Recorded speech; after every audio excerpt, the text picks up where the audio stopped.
There he goes, using that cross bow stroke. His paddle actually goes across his body. Oh, an unfortunate flip and flush for young Landon. Hopefully he can use his youth and strength to work it back up the eddy really quickly there. I've seen this kid make nasty and loop this open canoe, and I'm hoping to see him put down something spectacular in this ride. Absolutely. Here he goes, dropping it right away. Going for a cross bow there. Maybe actually trying a phonics monkey. We're not sure. Yeah. Going for some cartwheels, rolling it back up, still in the hole. You can see that boat, all the water filling up into that boat, making it more difficult for him to move that boat around, but he doesn't seem to be having any trouble as he tries for a bit of a cartwheel, still in the hole, and that'll be 45 seconds for Landon Miller. Yeah, 45 seconds. It seems like both a long time and a really short time to be able to show the crowd and the judges all the hard work you've put into coming here and getting to this Worlds. At 45 seconds goes really fast when you're the one on the water, doesn't it? It absolutely does.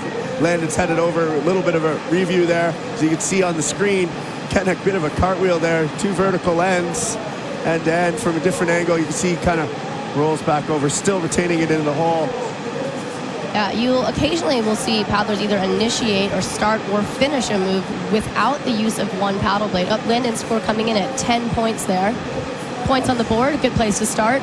Absolutely. So they have 2 rides here in our preliminary rounds. Both rides will be added together to give them their placing to see if they move on to the semifinals later this week.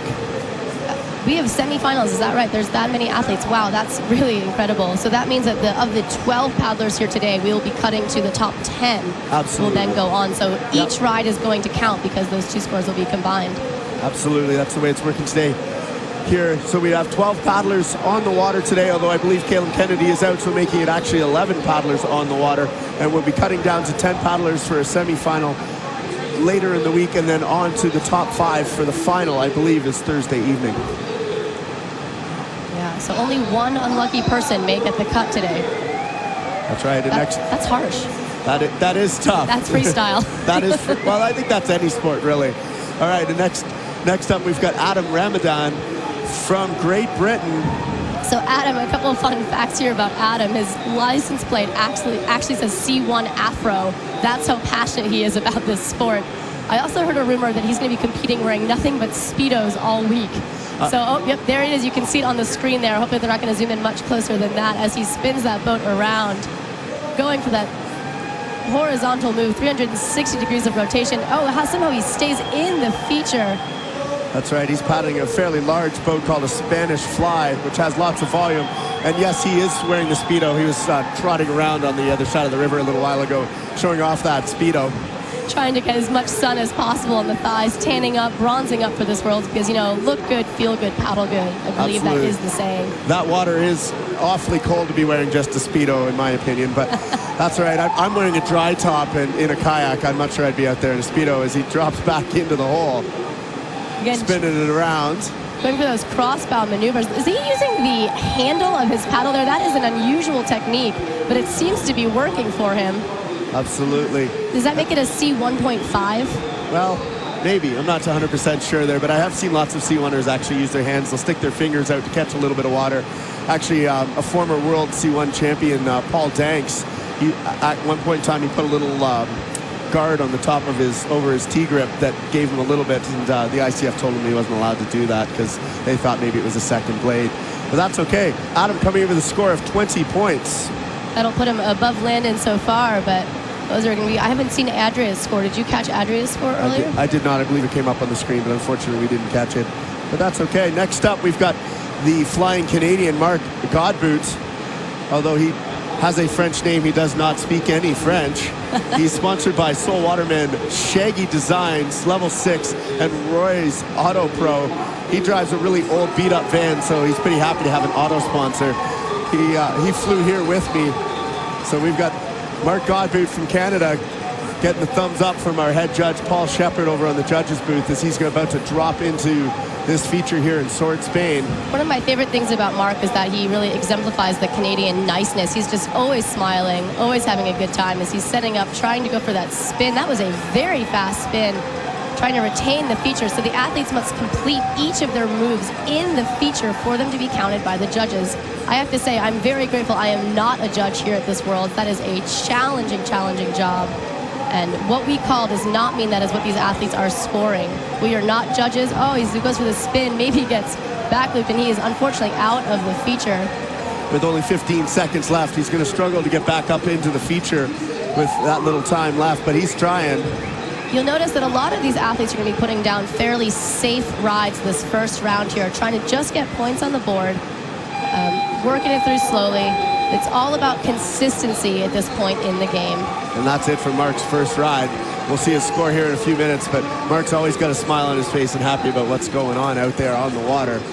Pretty amazing. Next up, we'll have Jonas Utenberg from Germany as we wait for Mark's coming in. A bit of a replay there, and Mark's very fast spins in slow-mo. You can see a bit of a wing over there, maybe trying to roll back up into the hole as he flushed out from that ride. And we can see Mark. I like his sun visor. That's clever, actually. You can see his style points are really through the roof right now. I hope he gets a bonus for that. He said he needed to bring a helmet that was approved by ICF. Mark coming in with 20 points there for his first ride. He'll be happy with that. You can see these guys have to climb out and empty the water out of their boats before they go for their next ride. I believe there was also an athlete one year who put a bilge pump in his boat, and the ICF also said that was not allowed. So I love the ingenuity that comes along with the OC1 class. Yeah, you're right. A lot of these OC1 paddlers do paddle with bilge pumps regularly when they're paddling and running rivers in OC1. As Jonas is on the wave, spinning it around, you can see, looks like he's got a bit of a modified kayak, trying there for a McNasty.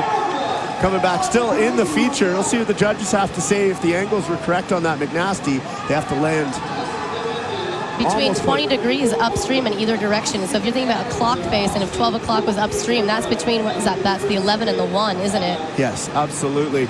So Jonas working his way around here. He's in a cross-bow position, working across the hole, spinning it around, racking up those points. He's also using the opposing T-grip hand there to help spin him around as he washes it out of the hole with 10 seconds left. I'm pretty sure he's not getting back up to the hole with that. He seems happy with that ride. He's going to wave that off. I've seen Jonas actually traveling around the world with his canoe. He goes creek boating, running grade 4 or 5 rivers in the canoe and open canoe, which I think is really impressive. There he is. Here's the replay in slow-mo of Jonas getting those spins. You can see his modified, looks like a kayaker C1 as he pulls it around, going for that McNasty. Yeah, we'll have to see what the judges say about that. But the McNasty is one of those higher scoring moves on the score sheet. So, all right, he's coming in with a 21.67 from the judges, putting him, I believe, in the lead currently. Maybe you'll notice that 1.67, there are 3 judges out there today. Yes. And I think what they do is they take that median score. So occasionally you'll get these weird points where maybe one judge awarded a trick that another one didn't. Yes. Again, each view's got a different viewpoint. So everything they see is just slightly different to try and give the athletes the fairest score possible. Absolutely. So next up, we've got our Spanish paddler, Adria Roca from España, Spain. There he is, open canoe. You can see he's ready.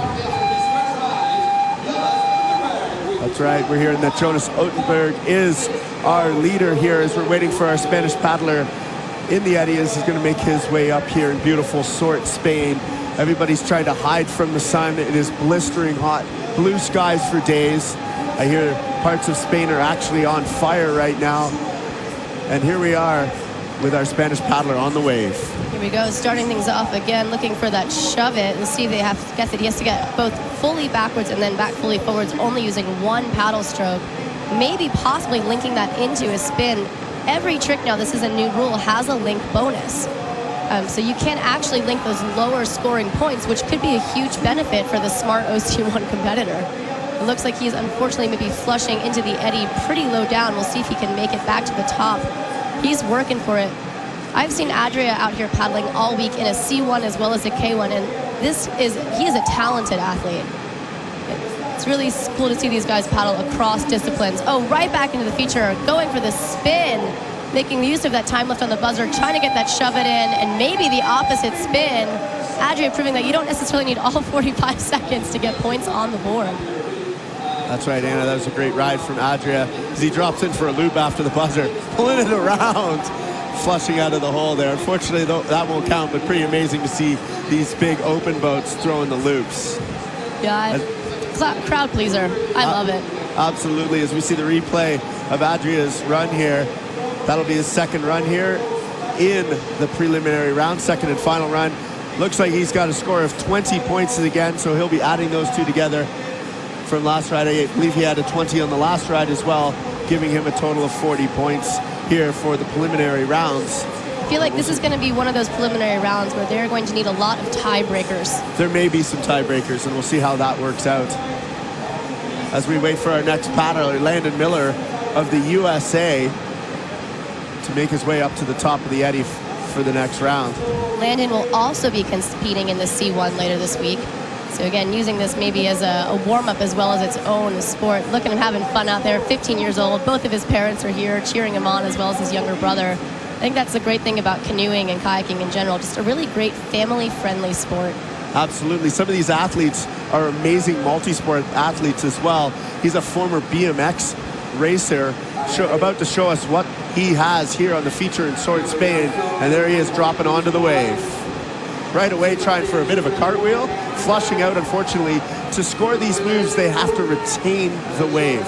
So he's working his way back up, still has 38 seconds on the clock. So lots of time to get in there and score a few points as Landon drops into this feature here at Sword Spain. Looks like he's trying for that cartwheel again. Getting it nice and vertical, pulls it around there. Maybe not quite vertical enough to call it a cartwheel, but definitely a spin. He also thought it wasn't vertical as he tries again for that cartwheel. He wants that trick. Absolutely, 19 seconds left. So he might still have enough time to make it up into the feature. So far he's got at least, I think, one spin on the board. But again, it's really hard to tell from our angle what tricks these athletes are completing to the judges. And unfortunately, that is going to be it for Landon's second ride. That's right. He's definitely stepped it up there in his second ride, going for some bigger moves, going for those cartwheels, trying to show these old guys that the young kids got what it takes to maybe get himself into the next round.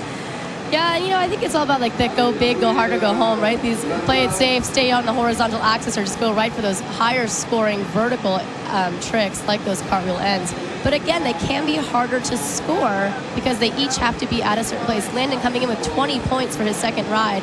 Awesome score for Landon Miller as we move on to the Speedo wearing Brit, Adam Ramadan. I've heard rumor that Adam is in a tanning competition with one of his UK or Great Britain teammates, James Bebbington or Pringle, who's competing later this week in the senior K1 men. So don't be surprised to see the two of them out on the rocks this week. I don't know. I think Adam's going to win that one hands down because Pringle sees the height of it from the sun. Is going for the cartwheels and retaining them in the hole as he spins it back around. Really showing off that C1 mastery of just positioning and understanding how to edge the kayak to not have your bow or your stern catching the green water. You'll see that sometimes happens. Paddler will drop an upstream edge and just flip over, doing what we call a window shade maneuver. Instead, Adam is staying nice and in control, working for those shove-its, switching the hands around there. You know, there was a day where that would have scored you some points, doing a little bit of a paddle twirl. A little artistic bonus. That's right. As Adam keeps it moving with a shove-it, going into a cartwheel, and there, maybe a split wheel there. Not really sure. That big boat's flopping around in there pretty good. A huge ride for Adam Ramadan from Great Britain in his second run here in the preliminaries. I think the hardest part of this must be paddling back to the eddy once your canoe is full of water. I've tried it a few times. It's definitely a lot of work. And, but you know what? It's also some of the most fun I've had on the river. You know, I'm from the Ottawa River. It's beautiful. The water's warm in the summer there. So we play around a lot different. You know, we bring out surfboards, open canoes, different boats now and again, and just have fun. We swim the river sometimes too. Very safe river. Which brings us up to an Ottawa local, Mark Godbout from Canada. Is it true that the canoe actually originated in Canada? Does this give him an advantage? Well, I'm hoping, but I'm just Canadian. We'll see what Mark has here. All right, yes, there's a lot of open canoe history. They say